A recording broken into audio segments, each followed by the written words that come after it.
Mientras gran parte del mundo se levanta contra la ideología de género, sus promotores tienden a responder que la ideología de género en verdad no existe. ¿Existe o no existe la ideología de género?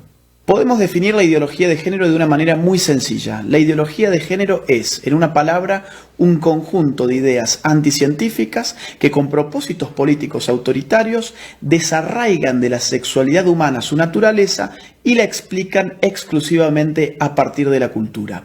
La idea medular de la ideología de género es que sexualmente hemos sido construidos por nuestro entorno y en consecuencia estamos llamados a deconstruirnos. Ahora bien, aquellos que argumentan que la ideología de género no existe, rara vez nos dicen qué entienden ellos por ideología. Ideología tiene dos grandes acepciones. Una acepción clásica que entiende a la ideología como un conjunto de ideas contrarias a la razón, contrarias a la ciencia. Esta concepción de ideología ha sido, por ejemplo, la de Carlos Marx. Carlos Marx veía la ideología como un espejo a partir del cual uno veía su imagen invertida, las patas para arriba y la cabeza para abajo. Otra acepción de ideología la brinda hoy en día la ciencia política, que entiende por ideología un conjunto de ideas que, al margen de su veracidad o de su error, sirven para movilizar grupos sociales y políticos específicos. ¿La ideología de género existe o no existe entonces? Tanto si tomamos la primera acepción como la segunda acepción de ideología, la ideología de género es efectivamente una ideología. No solamente porque se opone a la ciencia biológica, a la anatomía, a la fisiología, a la psicobiología, a la genética, a la embriología, a las neurociencias, sino porque además ese conjunto de ideas mistificadoras y falsas sirven para catalizar la movilización política de dos grupos específicos, las feministas más radicales por un lado y los movimientos LGBT por el otro.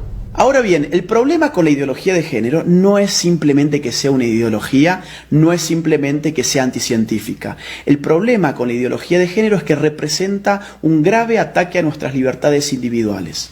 La ideología de género no se puede sostener de no ser por el concurso del Estado. No hay ideología de género sin estatismo. Mírese cualquier país de Occidente que esté aplicando políticas de género y lo que va a ver es un Estado en constante expansión a expensas de la libertad individual de sus ciudadanos. Pongamos esto con un ejemplo claro. Supongamos que Juan se autopercibe como Superman. Él tiene toda la libertad y todo el derecho del mundo de autopercibirse como él quiera hacerlo.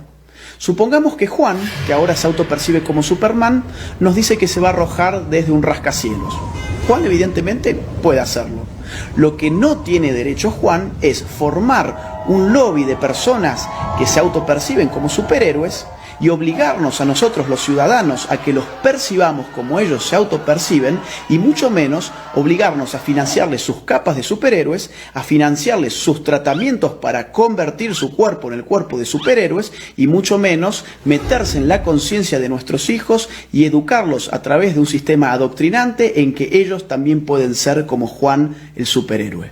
Y ejemplos como este, que evidentemente es algo exagerado, se dan en otro nivel en nuestros países más frecuentemente de lo que pensamos. Por ejemplo, mi país, Argentina.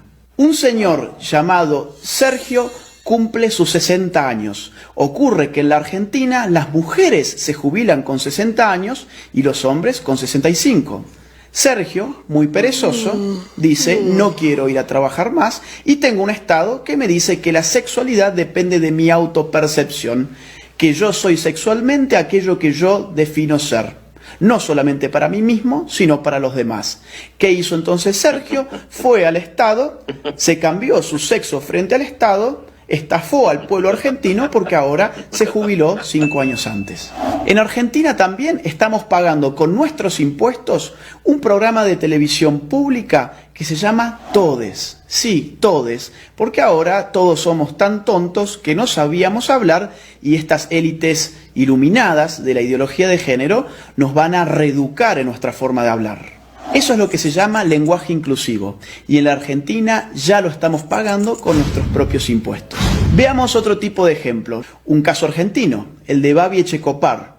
Un periodista, locutor, tiene un programa de radio, fue muy crítico con las feministas y recibió una sanción de la justicia. La justicia le ha ordenado ahora al señor Echecopar que él tiene que darle un espacio en su programa radial a feministas y, entre comillas, especialistas en género, durante X cantidad de minutos todos los días. Babi Echecopar y todo su equipo tienen terminantemente prohibido refutar a las feministas y a los especialistas de género antes, durante y después de su participación. En Europa, por supuesto, esto adquiere ribetes más radicales. Veamos el caso de Suecia. El partido de izquierda recientemente propuso una ley para obligar a los hombres a orinar sentados en los baños públicos.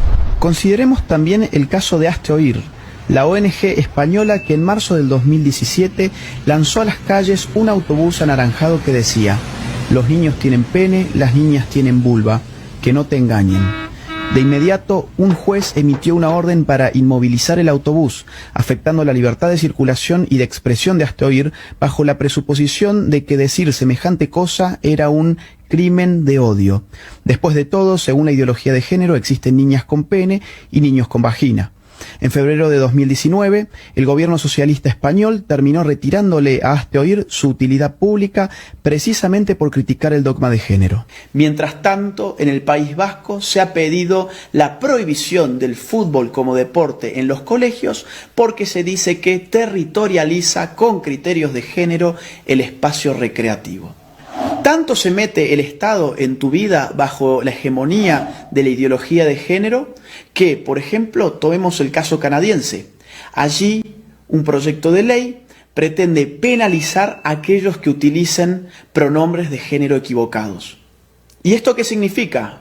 Por ejemplo, yo, llamándome Agustín, si en Canadá digo que en verdad soy Agustina y me autopercibo como una mujer, y un canadiense se confunde y me trata a mí como él en vez de ella, yo podría judicializarlo y él podría terminar hasta 6 meses preso por no aplicar el pronombre de género correcto respecto de mi nueva identidad de género.